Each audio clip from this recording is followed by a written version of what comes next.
ओम नमः शिवाय। नमस्कार दोस्तों, आपके अपने चैनल प्योरिटी ऑफ लाइफ में मैं नीलम शुक्ला आपका बहुत बहुत स्वागत करती हूँ। दोस्तों, आज की वीडियो में मैं आपसे बात करने वाली हूँ आषाढ़ मास की अमावस्या तिथि के बारे में। आषाढ़ मास की अमावस्या तिथि कब है, तिथि कब प्रारंभ होगी, कब समाप्त होगी, और जो भक्त व्रत करते हैं अमावस्या तिथि का उन्हें व्रत कब करना चाहिए और स्नान दान कब करना चाहिए।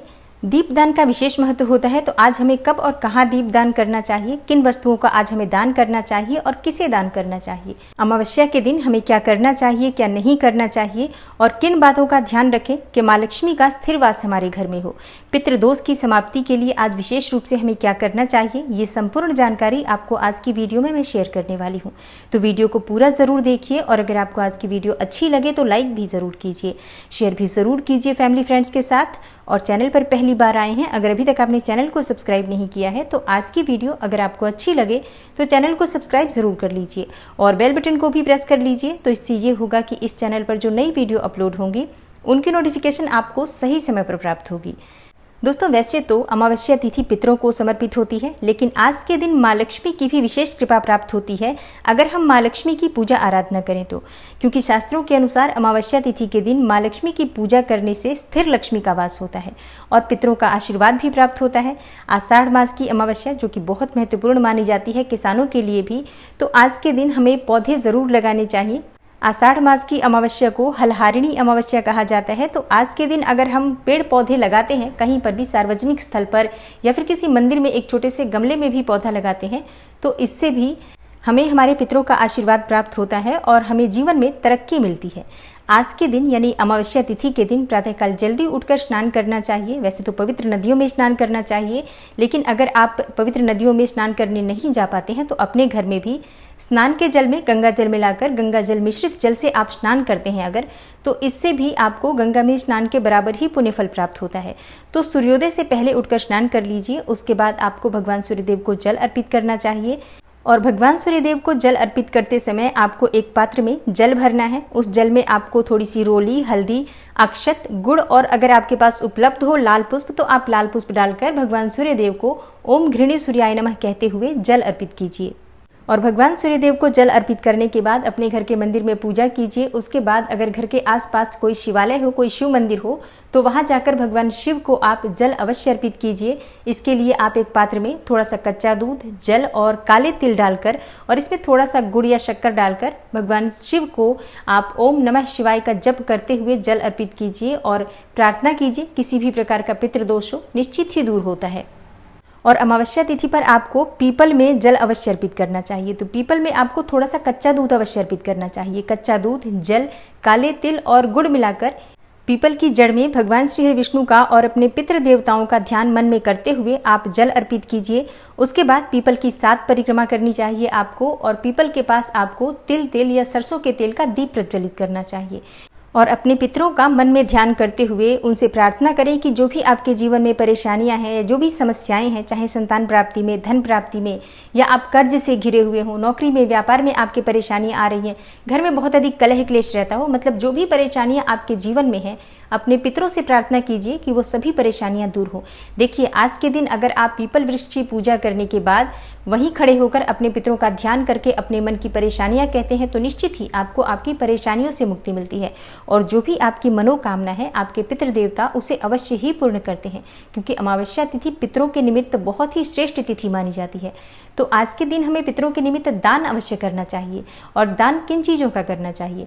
देखिए, वैसे आज के दिन घर में ब्राह्मण बुलाकर भोजन कराना चाहिए, लेकिन अगर आप ब्राह्मण को घर में बुलाकर भोजन नहीं करा पाते हैं तो ऐसे में आप भोजन निकाल कर रख दीजिए। आप चाहे तो बना हुआ भोजन भी किसी ब्राह्मण के घर दान कर सकते हैं, या फिर कच्ची सामग्री भोजन की जैसे कि आटा, दाल, सब्जियां, इस तरह की चीज़ें, और इसके साथ ही कुछ दक्षिणा रखकर यथासंभव आप किसी ब्राह्मण के यहाँ या फिर किसी धर्म स्थान में, किसी मंदिर में दान कर सकते हैं।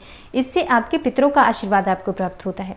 इसके अलावा आप किसी ज़रूरतमंद को, किसी भूखे व्यक्ति को भोजन अवश्य कराइए। और आज के दिन गाय, कुत्ते और कौवे को रोटी ज़रूर देनी चाहिए। मीठी रोटी बनाकर आप गाय, कुत्ते और कौवे को देते हैं तो इससे आपको पितृदोषों से भी मुक्ति मिलती है, आर्थिक तंगी से छुटकारा मिलता है। और ये कार्य आप नियमित रूप से हर अमावस्या पर करते हैं तो आपको जीवन में किसी भी प्रकार की परेशानी का सामना नहीं करना पड़ता है। या अगर परेशानियां आती भी हैं तो बहुत शीघ्र वो दूर हो जाती हैं, उनका समाधान आपको प्राप्त हो जाता है, क्योंकि पितरों का आशीर्वाद बहुत आवश्यक है। इसलिए आज के दिन यानी अमावस्या तिथि के दिन हर अमावस्या पर इन बातों का हमें ध्यान अवश्य रखना चाहिए। और अब जानते हैं कि अमावस्या तिथि कब है।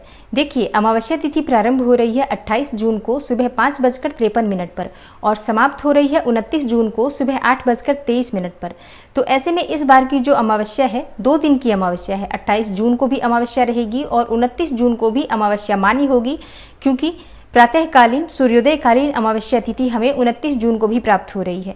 तो ऐसे में जो लोग व्रत करना चाहते हैं 28 जून को व्रत करेंगे, और अगर आप किसी नदी में स्नान करना चाहते हैं तो आप 29 जून को भी स्नान कर सकते हैं। वैसे आप 28 जून को भी स्नान कर सकते हैं या दान दे सकते हैं। पितरों का तर्पण करना है तो वो आप 28 जून को भी कर सकते हैं और 29 जून को भी कर सकते हैं। तो अमावस्या तिथि के जो भी कार्य होते हैं 2 दिन किए जाएंगे, लेकिन जो व्रत करना चाहते हैं वो 28 जून को व्रत करेंगे। और 28 जून को भौमवती अमावस्या है, मंगलवारी अमावस्या है। तो आज के दिन आपको हनुमान मंदिर में जाकर हनुमान जी के दर्शन जरूर करने चाहिए और हनुमान जी के सामने आपको चमेली के तेल का दीपक प्रज्वलित करना चाहिए।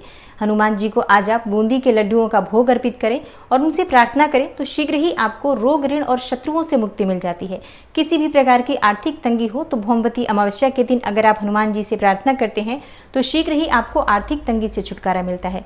और आज के दिन आपको हनुमान चालीसा का पाठ जरूर करना चाहिए। संभव हो तो घर में सुंदरकांड का पाठ करें, या स्वयं से नहीं पढ़ सकते हैं तो ऐसे में आप मोबाइल पर चलाकर भी सुन सकते हैं। इससे भी आपके घर की जो भी नकारात्मक ऊर्जा है वो दूर होगी। और अमावस्या तिथि के दिन आपको शिवालय में जाकर दीपदान करना चाहिए। आपके घर के आसपास जो भी शिव मंदिर हो या किसी अन्य देवी देवता का भी मंदिर हो तो वहां पर भी आप आज जाकर दीपदान कर सकते हैं। और अमावस्या तिथि के दिन घर की साफ सफाई करने से आर्थिक तंगी दूर होती है। किसी भी प्रकार की जो टूटी फूटी वस्तुएं आपके घर में हो या जिनका प्रयोग आप बहुत समय से नहीं कर रहे हैं, ऐसी वस्तुओं को आज के दिन आप घर से बाहर निकालते हैं तो इससे आपके घर से राहु का प्रभाव कम होता है, शनिदेव का प्रभाव कम होता है और घर से किसी भी प्रकार की जो नकारात्मक ऊर्जा है वो दूर हो जाती है। घर में सकारात्मक ऊर्जा का वास होता है। घर के मुख्य द्वार की आज विशेष रूप से सफाई कीजिए और घर की साफ सफाई करने के बाद आज आपको गंगा जल का छिड़काव अपने घर में करना चाहिए। मुख्य द्वार पर भी आज आप जल का छिड़काव करें, गंगा जल का भी छिड़काव कर सकते हैं। और घर की चौखट अगर आज आप धोते हैं तो इससे आपके पितरों की विशेष कृपा आपको प्राप्त होती है। और अमावस्या तिथि के दिन अगर आपके घर कोई भी मांगने वाला आता है, याचक आता है, तो उसे खाली हाथ नहीं लौटाना चाहिए। जरूर उसे आज कुछ न कुछ देना चाहिए, क्योंकि शास्त्रों के अनुसार आज के दिन यानी अमावस्या तिथि के दिन हमारे पितर हमारे घर पर किसी भी स्वरूप में आ सकते हैं। तो कोई भी जीव जंतु, कोई भी ऐसा मांगने वाला हो जो हमारे घर से ऐसे भूखे प्यासे न लौटे, इस बात का ध्यान रखिए। तो अगर कोई गाय भी आती है दरवाजे पे या कुत्ते भी आते हैं तो उन्हें खाने के लिए रोटी आप जरूर दीजिए। कोई मांगने वाला आता है तो उसे भी आपको अन्न का दान करना चाहिए या धन का दान करना चाहिए। और आज के दिन तुलसी में अगर आप थोड़ा सा कच्चा दूध अर्पित करते हैं तो इससे सुख समृद्धि की प्राप्ति होती है, सौभाग्य की प्राप्ति होती है और अखंड सौभाग्य की प्राप्ति होती है और मन वांछित फल की भी प्राप्ति होती है। तो तुलसी की पूजा आज विशेष रूप से आप कीजिए। थोड़ा सा कच्चा दूध अवश्य अर्पित कीजिए। उसके बाद आप जल भी अर्पित कर सकते हैं और शाम के समय तुलसी में शुद्ध घी का दीपक प्रज्वलित कीजिए। ये बहुत ही आवश्यक नियम है जो हमें हर अमावस्या पर जरूर ध्यान रखना चाहिए। अगर हर अमावस्या पर हम इन नियमों का पालन करें तो हमारे जीवन की बहुत सारी परेशानियां स्वतः ही समाप्त हो जाएगी और देवताओं और पितरों के आशीर्वाद से हर कार्य में हमें सफलता की प्राप्ति होगी। तो आशा करती हूँ कि अमावस्या तिथि से संबंधित ये जानकारी आपके लिए अवश्य उपयोगी होगी।